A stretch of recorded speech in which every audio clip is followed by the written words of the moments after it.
esta temática que este año también estamos compaginando entre los salmos y la familia cristiana.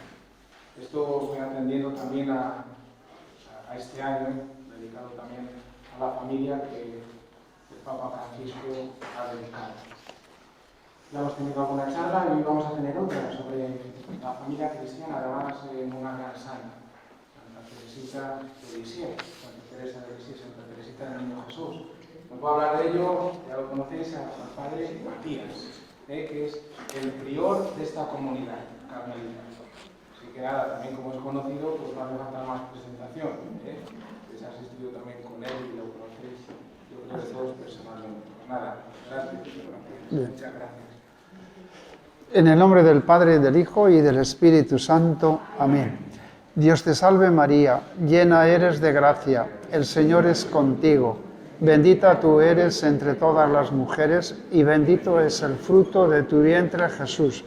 Santa María, Madre de Dios, ruega por nosotros pecadores, ahora y en la hora de nuestra muerte. Amén. Madre y decoro del Carmelo, ruega por nosotros. Pues bien, hermanos, encantado de encontrarme aquí con vosotros para reflexionar sobre un tema muy interesante. La familia en la actualidad y vista bajo, pues en este caso, bajo la familia de Santa Teresita.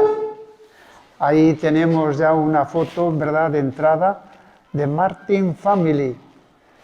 Observáis ahí al matrimonio y luego a 5 mujeres, que esas 5 mujeres luego van a ser religiosas, consagradas, 4 carmelitas y otra de otra congregación de las Hermanas de la Visitación.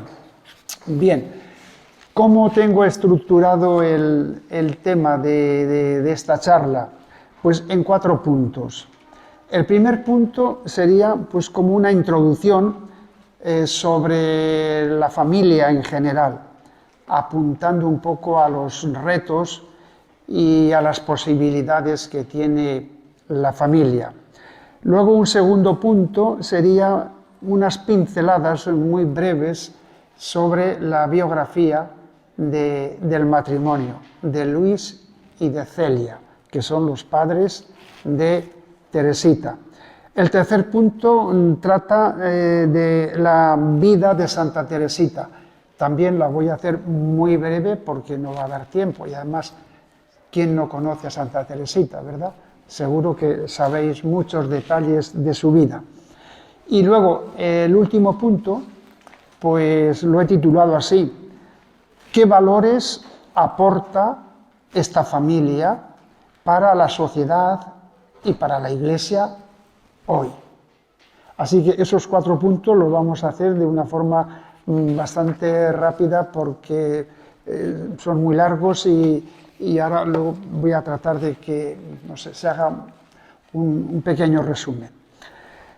Empezamos con el primer punto.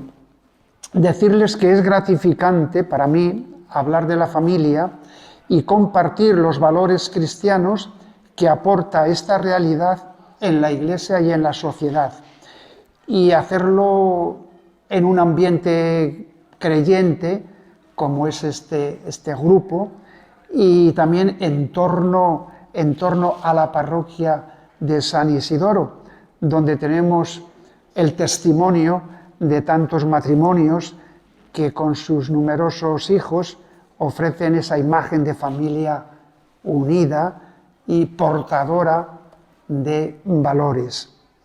El ofrecer los valores cristianos de la familia no significa ignorar los retos que hoy tiene la familia.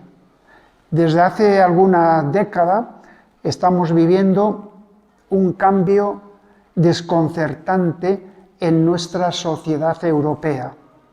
Decir que la familia está en crisis no es novedad, porque todo está en crisis. En nuestra sociedad occidental aparecen otros modelos y conceptos de matrimonio y familia que nada tienen que ver con la familia tradicional y cristiana, donde la mayoría de nosotros nos hemos criado, crecido y vivido. La familia, hermanos, está perdiendo la capacidad de transmitir las creencias y los valores que durante siglos han dado sentido a la vida de la gente en nuestra cultura. Algunos llegan a pensar que estamos asistiendo a un declive imparable de la familia y a una sustitución por otras formas de convivencia. No vamos a entrar en un análisis sociológico de aquellos contravalores que acechan a la familia. Vamos a centrarnos más en lo positivo. Fíjense, algunos estudios realizados no hace mucho sobre la familia apuntan que, aunque la familia está muy limitada en sus funciones y en su valor social, no desaparecerá la dimensión familiar, familia entendida como familia tradicional, ya que el ser humano tiene necesidad vital de un hogar para superar el anonimato, la incomunicación, la soledad, la falta de calor. Hace mucho frío fuera en nuestro mundo y no queremos además vivir como huérfanos. Todo ser humano tiene necesidad de un hogar donde crezca sanamente, se sienta acogido y comprendido. El hogar debe ser para el hombre un espacio de libertad y de comunión de personas, escuela del amor, donde se aprende por experiencia, donde, en boca de San Juan Pablo II, donde uno es amado por lo que es, no por lo que tiene, es querido en sí mismo y por sí mismo.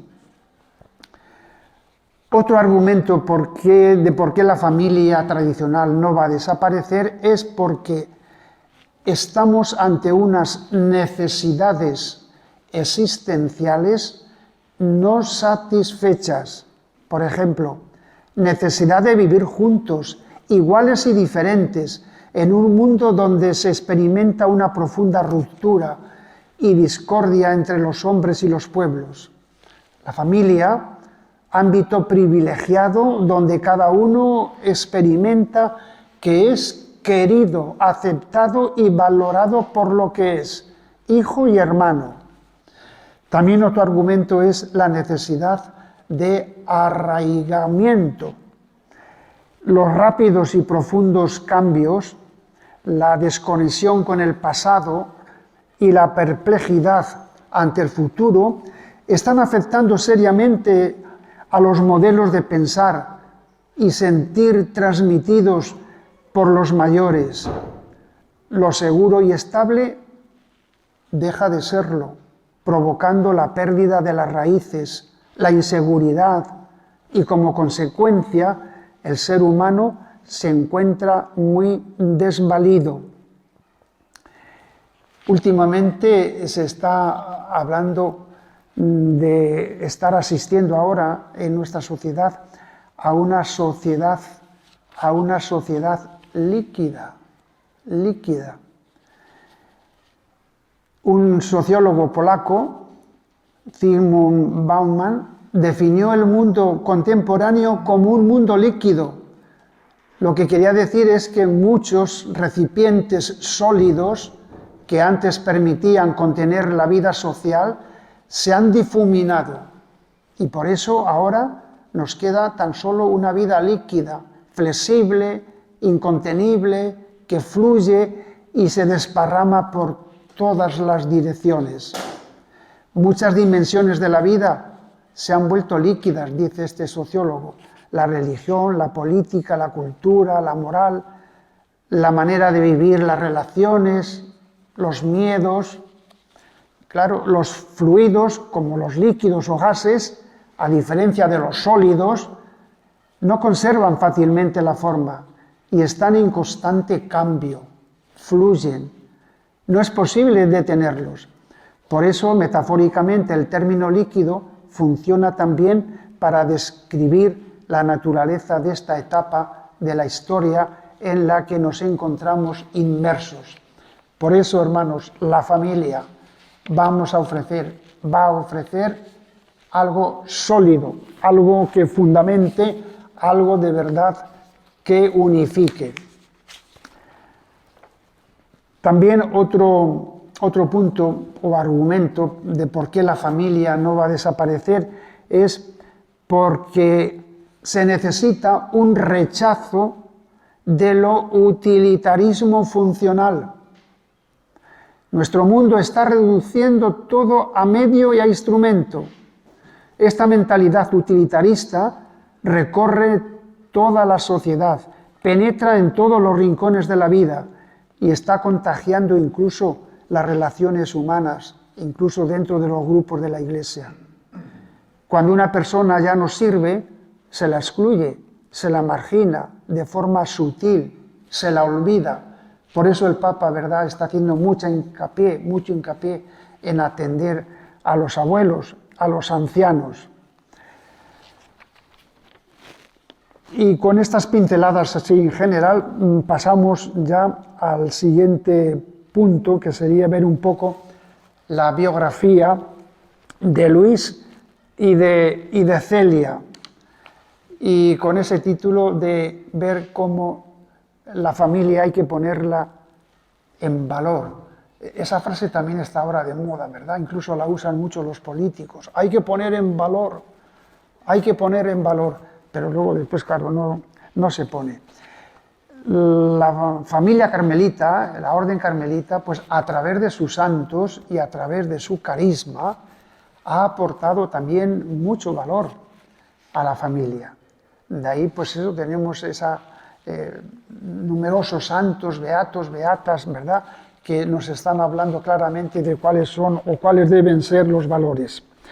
Pues bien, nos fijamos ahora un poquito en Luis y en Celia. Por otra parte, santos, los dos ya canonizados. Luis nació en Burdeos, Francia. Su padre era capitán del ejército francés. Cuando su padre se jubiló, la familia se trasladó a Alençon. Y él estudió en los hermanos de las escuelas cristianas. Y al terminar, pues aprendió el oficio de relojero. Parece ser que le iba muy bien con su carácter tranquilo, silencioso y con su habilidad manual. Celia nació en Normandía y era una familia de 3 hermanos. También su padre fue militar y lo mismo que el padre de Luis, cuando se jubiló, se trasladaron también a Alençon. Sus padres fueron, los padres de Celia, muy exigentes, autoritarios. En una de sus cartas de Celia a su hermano Isidoro, dice lo siguiente sobre su madre. Dice, era demasiado severa, era muy buena, pero no sabía darme cariño, así que sufrí mucho. Frases escritas por Celia.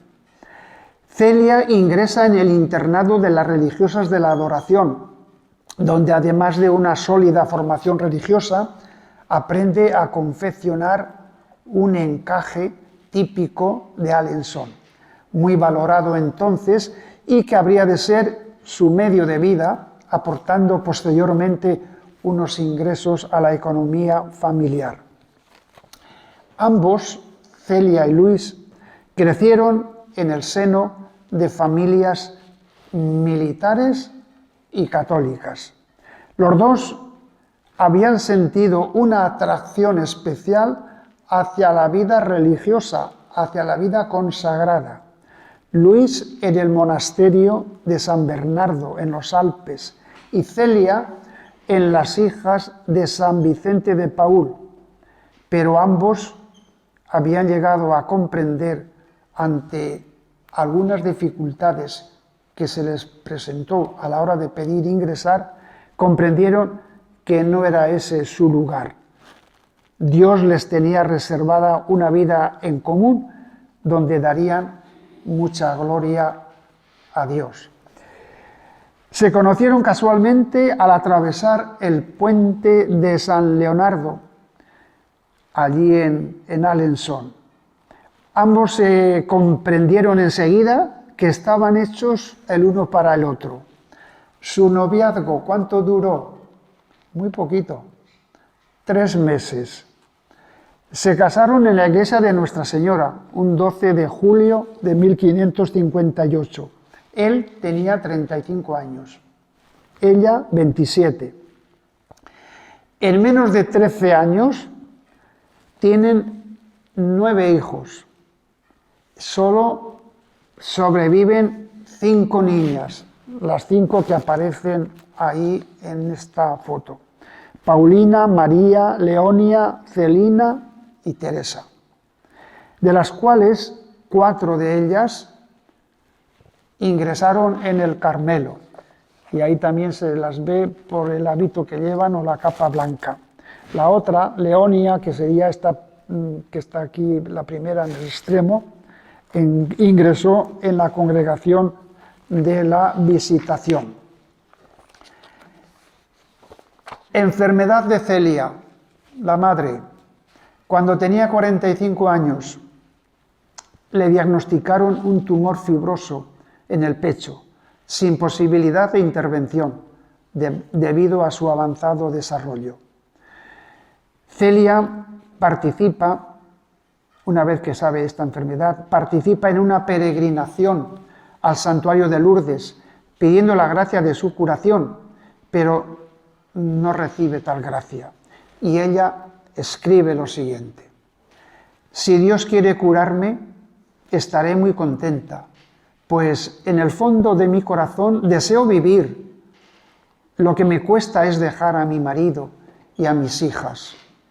Pero, por otra parte, me digo, si no me curo es que quizá será más útil que yo me vaya.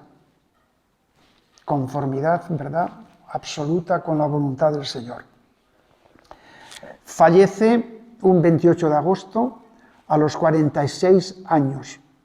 Luis tenía 54 y la pequeña Teresita tan solo 4 años. Luis tiene que sobreponerse al dolor de la pérdida para sacar adelante a sus hijas. Vende la casa que tenían en Alençon y compra una con jardín en Lisieux, donde vive una hermana suya cuyo esposo tiene una farmacia. Y allí, en esa finca, es donde se instalan y se la llama Los Moissonnets. Esa es la casa donde se instalaron y donde vivieron. Ahora viene la enfermedad de Luis. Fuerte arteriosclerosis. Se le va paralizando los miembros y nublando sus facultades mentales. Celina, aunque también desea ingresar en el Carmelo, se queda cuidando a su padre. Recordamos que cuando empezó la enfermedad ya estaban las cuatro hijas en el Carmelo, menos Celina, que se quedó para cuidarle. Fallece a consecuencia de una crisis cardíaca un 29 de julio, a los 71 años. Entonces Celina, cuando muere el padre, entra también en el Carmelo.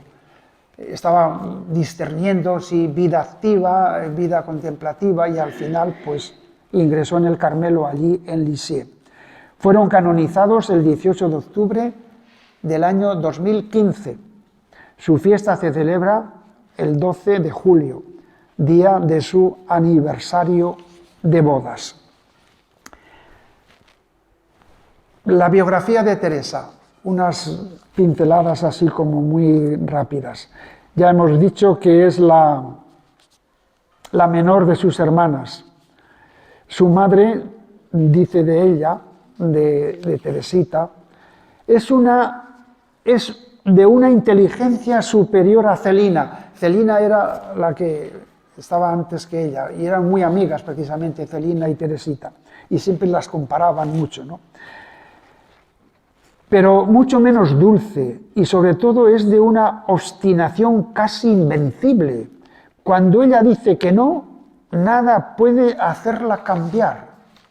Es juguetona y traviesa, pero también es emocional y a menudo llora. Teresa siempre se refirió a este primer periodo de su vida como el más feliz.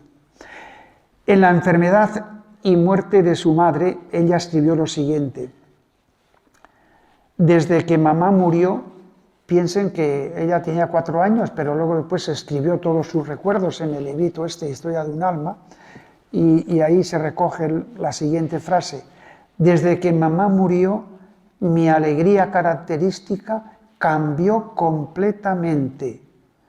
Yo, que era tan viva, tan expansiva, me convertí en tímida y dulce, sensible al exceso. La vida en los Buissonets, ahí en Lisieux, era una vida, o la llevaban muy austera. Ella la llevan interna a un colegio de hermanas o madres benedictinas, 5 años, y allí la pobre sufrió muchísimo. ¿Por qué? Porque fue perseguida por compañeras mayores que ella.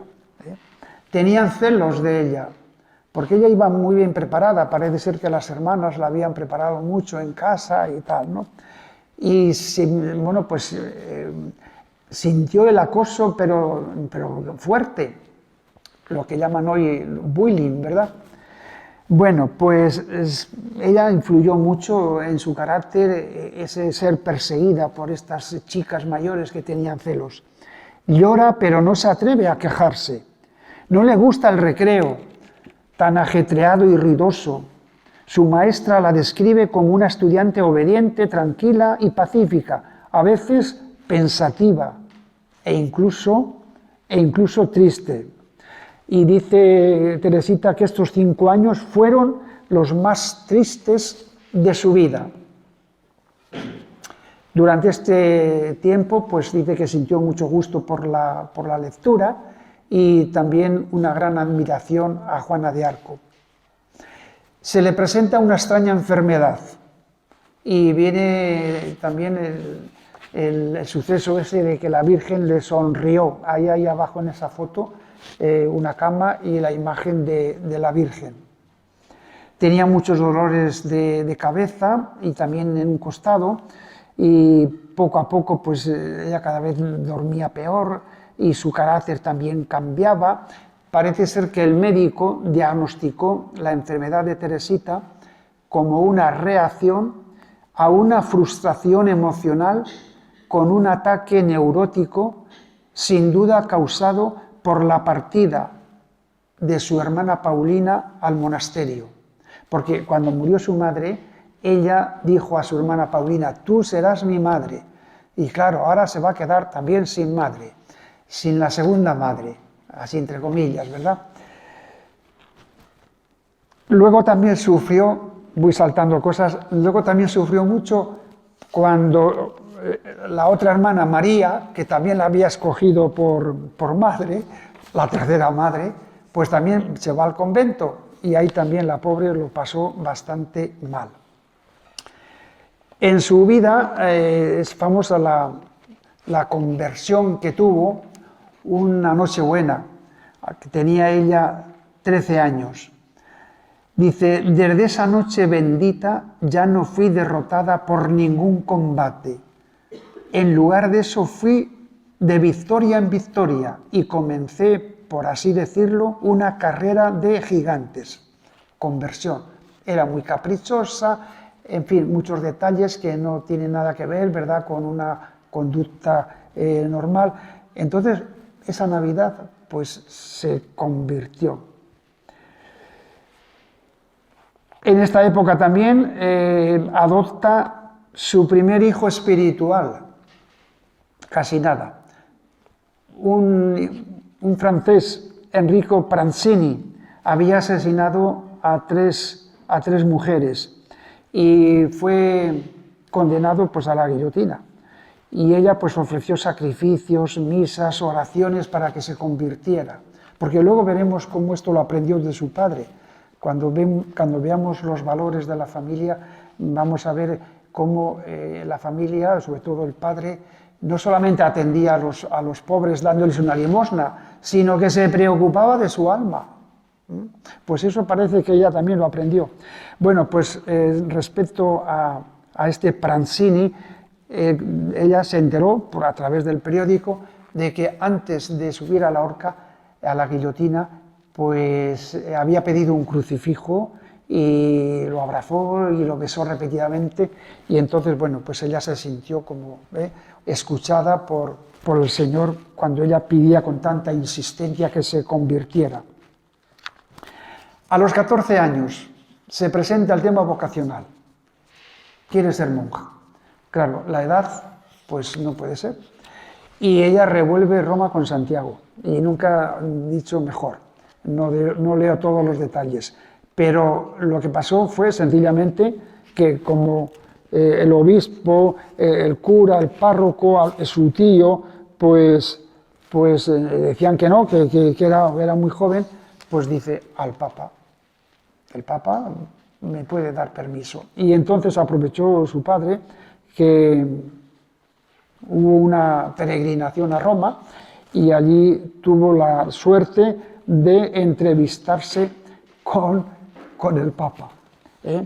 Y ya le dijeron al Papa, bueno, es que esta chica que quiere ser monja y es muy pequeña.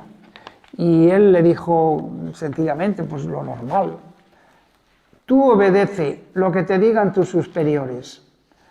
Dice, sí, pero es que si usted lo manda, seguro que obedecerán todos. Y entonces, pues nada, la dio largas y no. Total, que estuvo ahí pues intentando ser monja, queriendo ingresar, pero sin embargo tuvo la suerte de que ingresó pronto. Pues a los 15 años y 3 meses ingresa en el convento ahí de las Carmelitas Descalzas de Lisieux. Los primeros años en el convento fueron duros, lo dice ella, pero curioso, ella dijo a sus hermanas, que ya tenía allí a 3 hermanas, que por favor no le facilitaran nada, que no la mimaran, que ya no estaban en su casa, en la casa de sus padres, que la dejaran ella actuar por sí mismo, porque ellas, claro, normalmente, claro, son hermanas, pues querían otra vez, pues enseguida cuidarla y tal. La madre priora también creo que la trató muy fríamente, pero con la intención de fortalecer su carácter y demás. El objetivo que propone Teresa al entrar en el convento es ser santa, pero vio que claro, que ser santa haciendo grandes cosas, pues le era totalmente imposible. Entonces dice, me apliqué en especial a practicar las pequeñas virtudes, ya que no tengo la facilidad de practicar las grandes. Ahí es donde comienza ya toda su espiritualidad, el caminito y demás. Estando ya en el convento, viene la enfermedad de su padre, que fue un golpe muy fuerte para ella. Estaban ya 4 hermanas en el convento, solamente estaba Celina cuidándole. Y ella llegó a escribir lo siguiente, porque le internaron hasta en un manicomio. Dice Teresita, ese día que se enteró de que le habían internado, ese día ya no dije que podía sufrir más. Es la cruz más grande que yo hubiera podido imaginar. Ver a su padre en el manicomio. Y además con el agravante de que la gente del pueblo pues echaba la culpa todo de lo que le pasaba a Luis a sus hijas, que estaban en el convento. Y sobre todo a Teresa, que se había metido monja, pues que se podía haber quedado para cuidarle. Bien, hace su profesión religiosa y sigue en el convento pues, no sé, con mucho fervor, con mucha observancia, y dado que estamos ahora en el coronavirus, pues también les visita a Francia y allí en concreto en Lisieux una epidemia que llegan a morir 4 hermanas en el convento. Ella parece ser que no se contagió y era una de las que le cuidaba a las demás con un cariño muy especial, ella y otras 2. Se le viene ya enseguida encima la enfermedad a Teresita. Comenzó a sentir dolor de garganta y dolor en el pecho. Desafortunadamente la madre Inés no se atreve a llamar a un médico que no sea al médico oficial de la comunidad, por eso tardó un poco en ser atendida. En esta etapa empieza a descubrir el caminito que no es otra cosa que aspirar a hacer las cosas más pequeñas y más insignificantes. Ella dice que no puede aspirar a obras deslumbrantes. ¿Dónde se inspiró para esto del caminito? Pues se inspiró en un texto de Isaías que dice así: ustedes serán como niños de pecho, llevados en brazos y acariciados sobre las rodillas, como un hijo a quien consuela su madre, así yo los consolaré a ustedes. Ese texto para ella fue pues una luz para ver ahí cómo puede aspirar a ser santa sin grandes cosas. Y luego siguió escribiendo ella: el ascensor que me debe elevar al cielo son tus brazos, oh Jesús. Por eso yo no necesito crecer. Por el contrario, tengo que seguir siendo pequeña, cada vez más y más. El caminito. En la enfermedad le viene también la noche oscura, la noche de la fe. Entró de repente en una Semana Santa en una oscuridad interior impresionante. El sentido de la fe que la había animado tantos años se le hacía feliz, que la hizo feliz hasta el punto de querer morir por amor. Ahora dice: mi cielo solamente es sonreír al Dios que adoro, cuando Él trata de ocultarse a mi fe. No siente nada, no siente ningún fervor religioso, no siente nada. Noche oscura. En este tiempo también es cuando tuvo lugar el tema este de mi vocación va a ser el amor, porque ella quería ser un poco todo en la iglesia, ¿no? Pero dice, claro, yo no puedo ser ni sacerdote, ni doctora, ni misionera, pues ¿qué podré ser para que esté un poco en todo? Pues bueno, ya sabéis en qué pasó, las cartas de San Pablo, el amor. El amor está en todas las profesiones. Comprendí que el amor encierra todas las vocaciones, que el amor lo es todo, que el amor abarca todos los tiempos y todos los lugares. En una palabra, que el amor es eterno. En esta etapa también, de los últimos meses de su vida, sigue escribiendo el libro de su vida, los manuscritos, que son 3, y bueno, pues se ha hecho ahí una recopilación y se ha publicado pues todo junto como historia de un alma. Pasó 12 semanas en la enfermería y estando en la enfermería pues seguía todavía escribiendo, incluso por mandato de la superiora. Tuberculosis pulmonar, ese fue el diagnóstico. Muere sobre las 7:20 de la noche, el 30 de septiembre de 1893, mientras apretaba fuertemente un crucifijo entre sus manos y dijo sus últimas palabras: oh, le amo, Dios mío, te amo. Y así pues entregó el alma al Señor en presencia de la comunidad. No entro en más detalles porque no hay tiempo.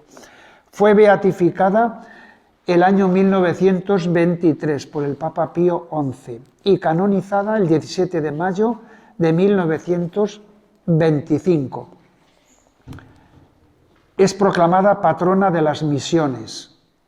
Allí en Lisieux se hizo esa basílica abajo, pues en conmemoración, ¿verdad?, de ella, y ahí es donde están también enterrados sus padres. Ella está enterrada en el convento de las monjas descalzas, donde ella ingresó y donde murió.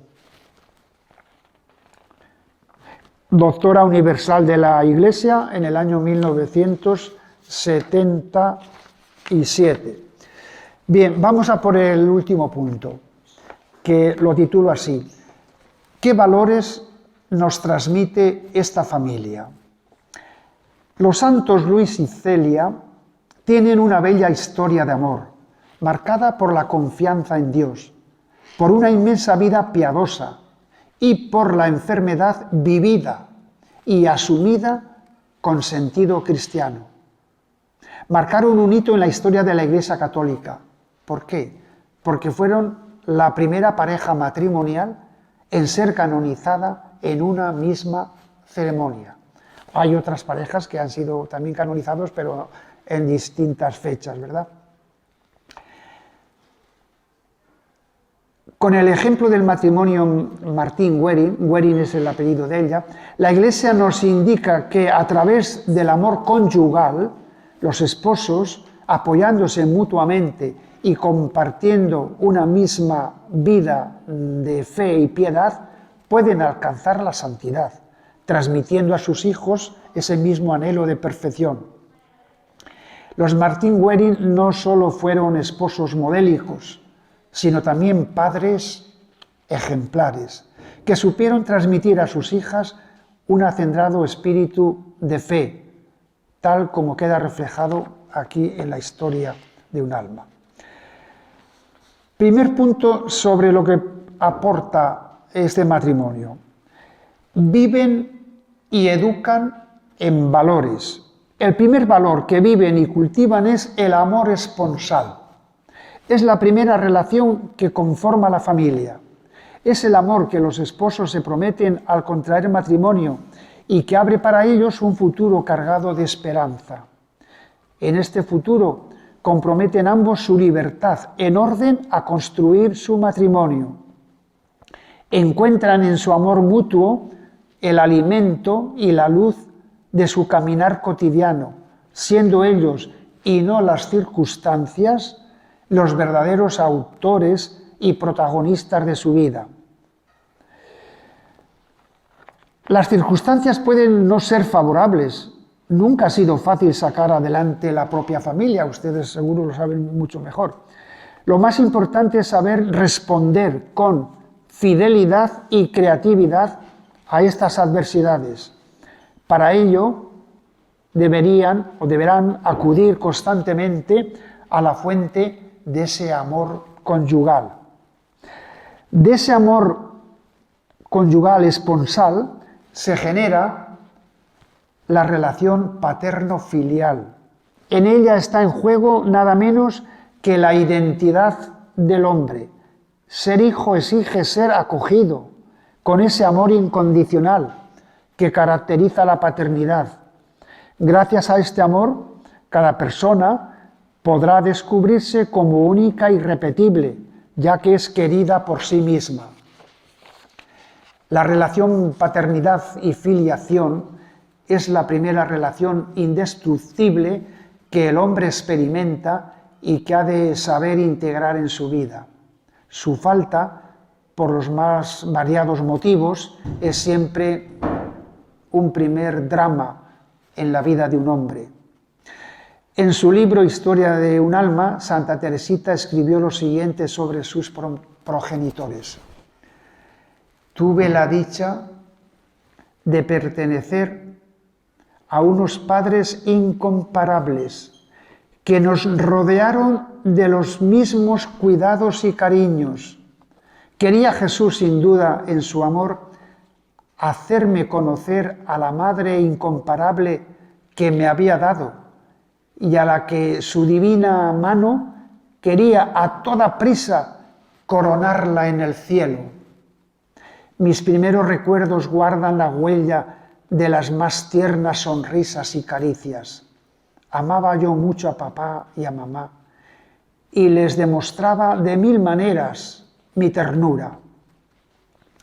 Luis, ya lo hemos indicado, para ocuparse de la educación de sus hijas, cesa toda actividad profesional. Esto también es un valor. Y se convierte en padre de hogar. Luis es padre y madre. No se desembaraza de sus niñas en la primera oportunidad que se le presente, con el pretexto de hacerlas precozmente independientes. Algunas de las criadas que testimoniaron ante la canonización o beatificación, tiene aquí un testimonio de una de ellas, Victoria, dice: lo que encontré es que era una familia verdaderamente cristiana, de las que ya no hay más. Yo recorrí bastante el mundo, no encontré ninguna que se le aproximara, pues podría decirse que los Moissonets eran un pequeño convento. Celia sabía transmitir a la familia lo que vivía personalmente y estaba convencida de ello. No le gustaba salir por el mundo, no quería multiplicar actividades y que dispersan el ser. Su mirada respecto a la moda va en el mismo sentido. Someterse a ella es una prueba de debilidad y de ausencia de libertad, además de gastos innecesarios. Por eso Celia era ahorrativa. Su actitud era no al dinero como señor, sino como un servidor útil, incluyendo la educación cristiana de sus hijas. A este respecto, en una carta evoca un retiro que tuvo que hacer María, una de sus hijas, ¿verdad?, a una residencia de la Visitación, y claro, costaba dinero. Y dice ella: es verdad que es un gasto, pero el dinero no es nada cuando se trata de la santificación y la perfección de un alma. Y el año pasado María regresó totalmente transformada. Los frutos aún perduran, sin embargo es tiempo de que renueve su provisión. Por tanto, encantada de gastar ese dinero para que su hija se formara. Otro elemento característico de esta familia es que educa en valores corrigiendo defectos.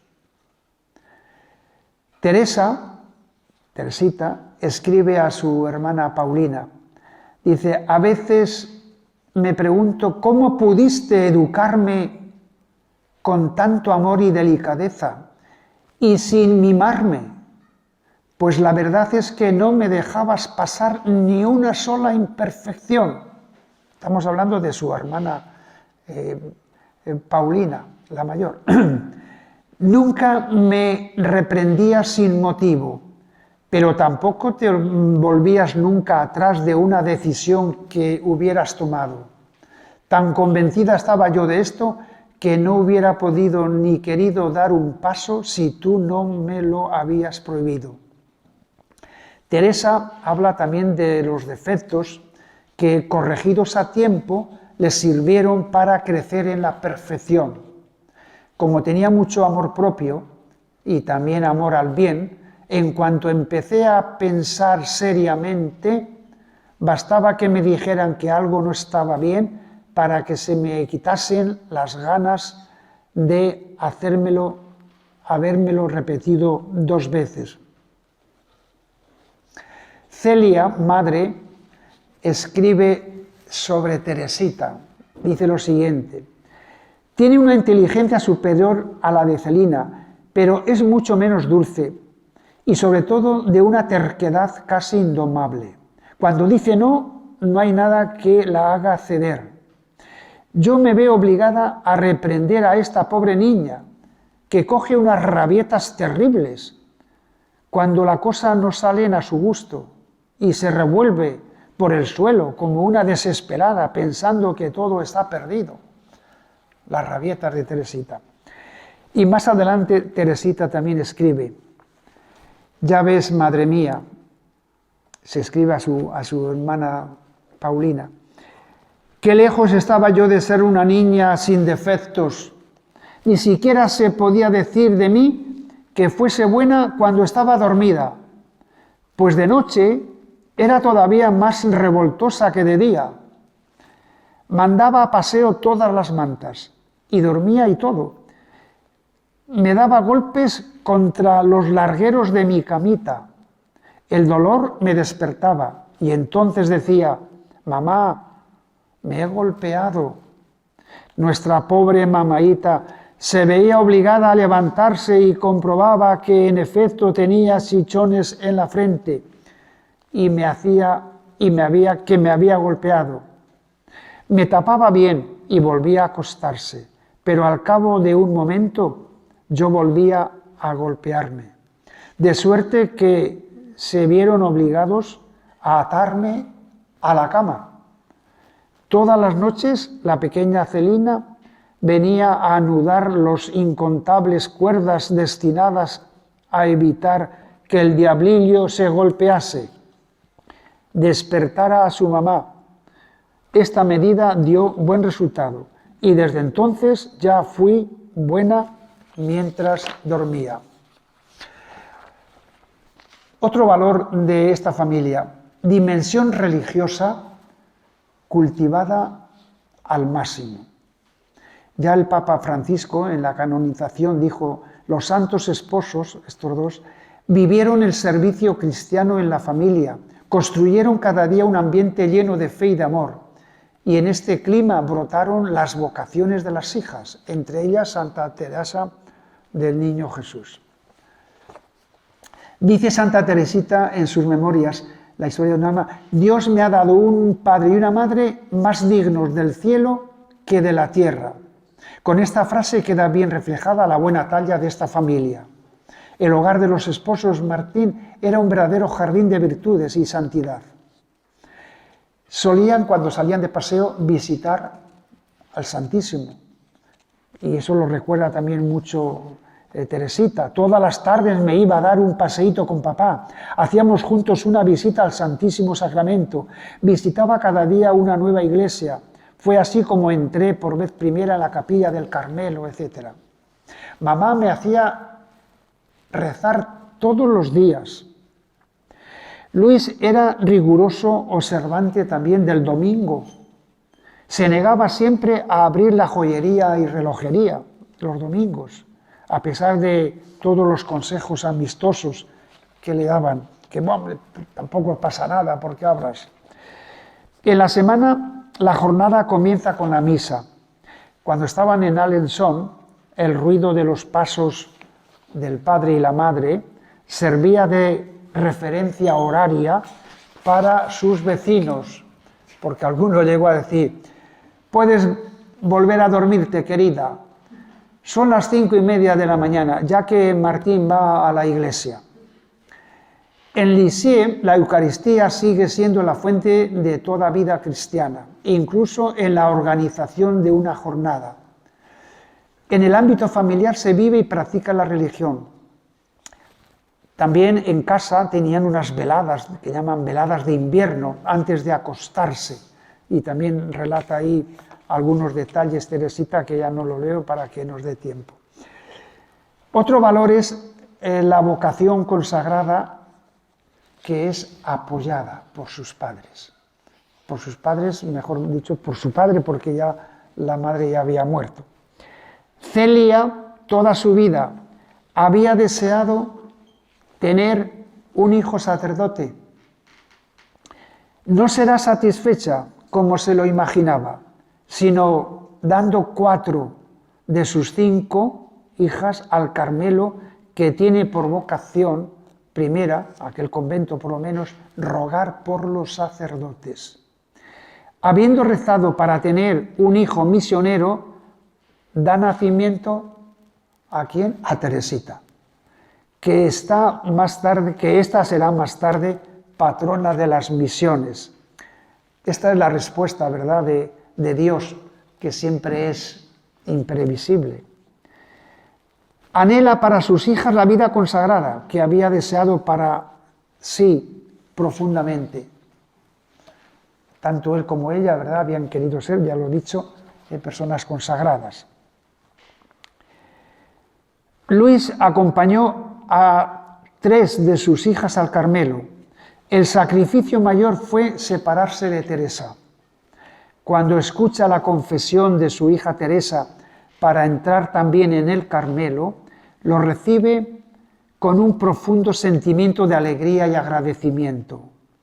Hay dificultades, pero él facilita el camino para vencer los obstáculos y añade que Dios le hizo el gran honor de llamar a todas sus hijas. Escribe Teresa: y he aquí con qué fe aceptó papá la separación de su reinecita, como la llamaba su padre. Se la anunció en esos términos a sus amigos de Alençon.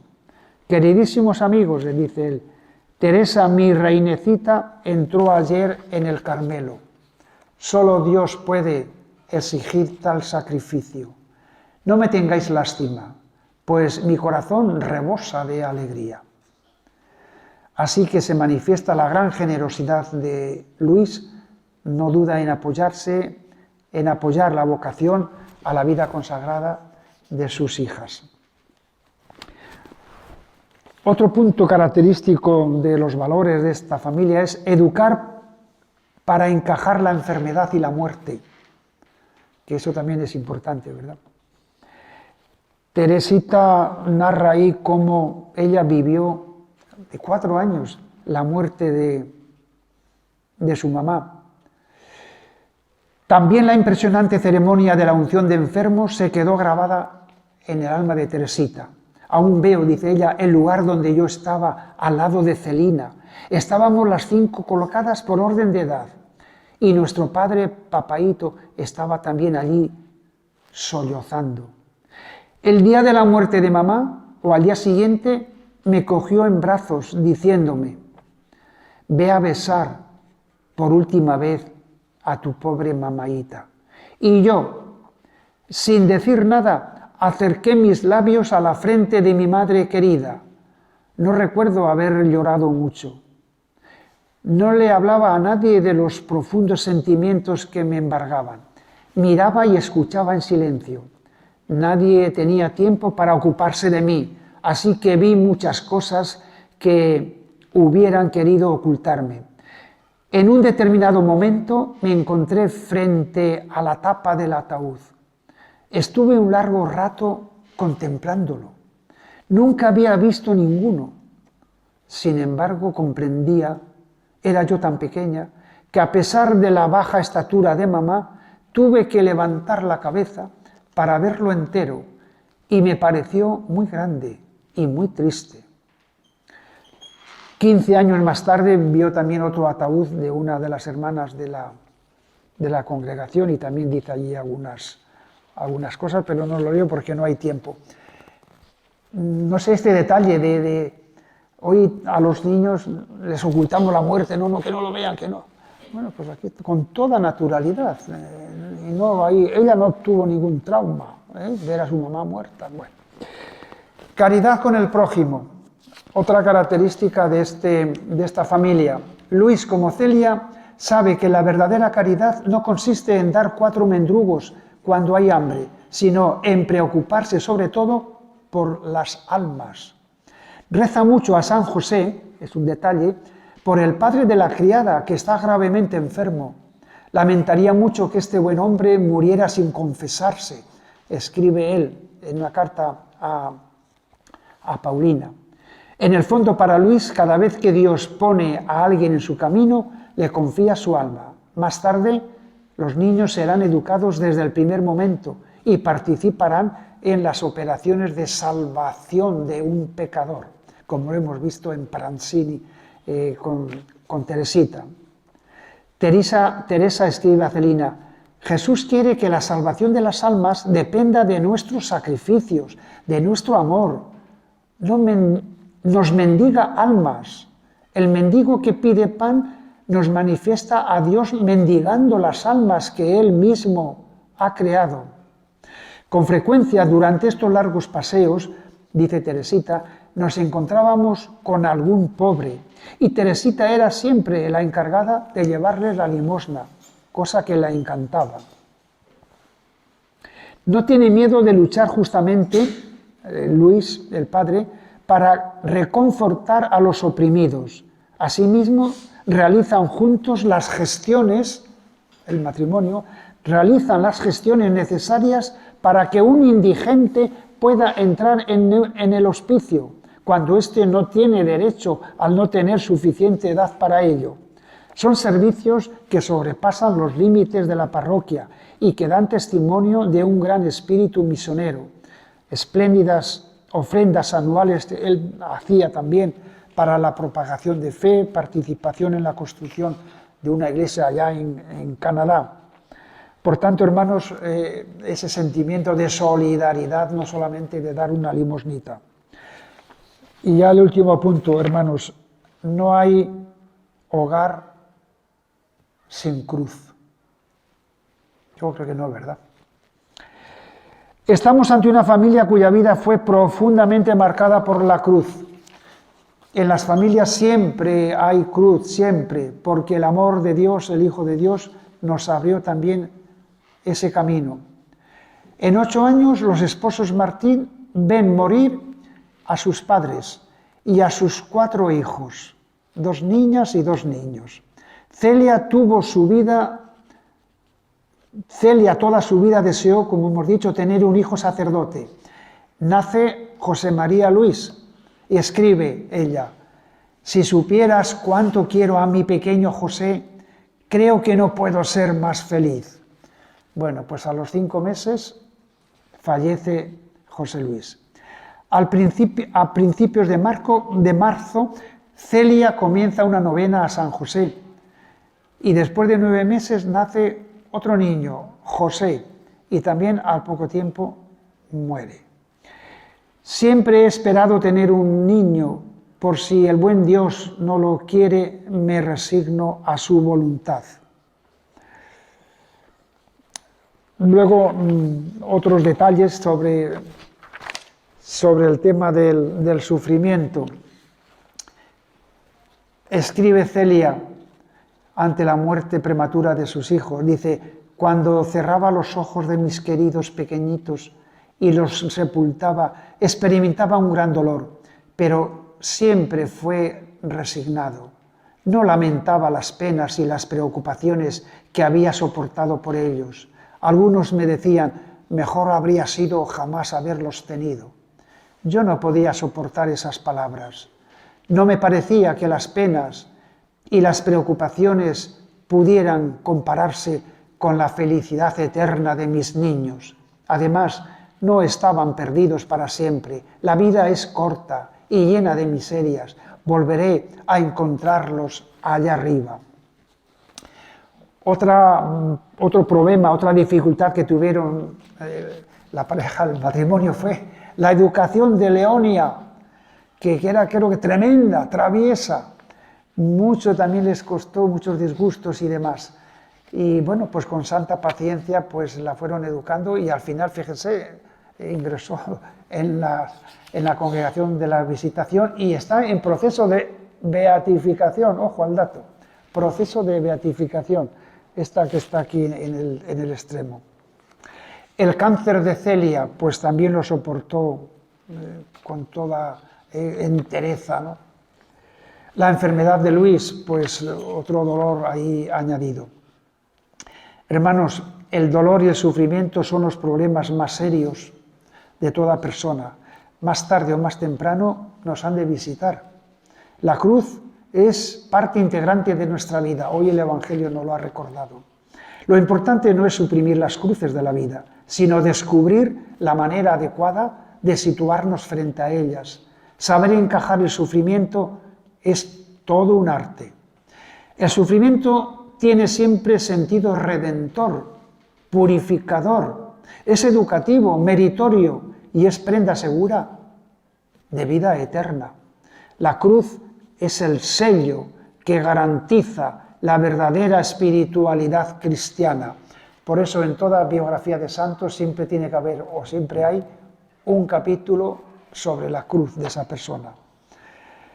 Algunas frases de Santa Teresita sobre el tema de la cruz y el sufrimiento. Se puede sufrir con disgusto, pero también con alegría.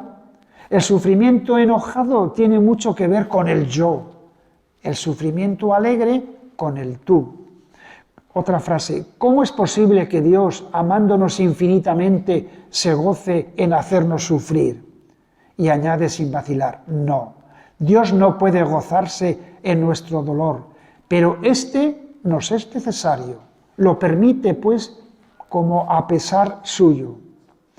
Dios nos purifica en el crisol del sufrimiento y por este medio nos prepara a la divinización y transformación en Él.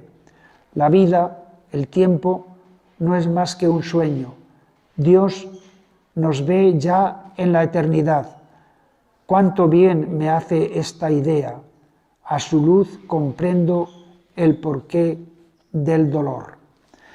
Pues, hermanos, hasta aquí el tema de la familia de Teresita, con sus valores, con sus problemas y con su puesta en valor de tantas cosas que son también hoy mensaje, ¿no? Porque son mensajes transversales que valen para todo tiempo y lugar y nos pueden dar seguro pues mucha luz a nuestras situaciones concretas. Pues nada más. Muchas gracias por vuestra presencia.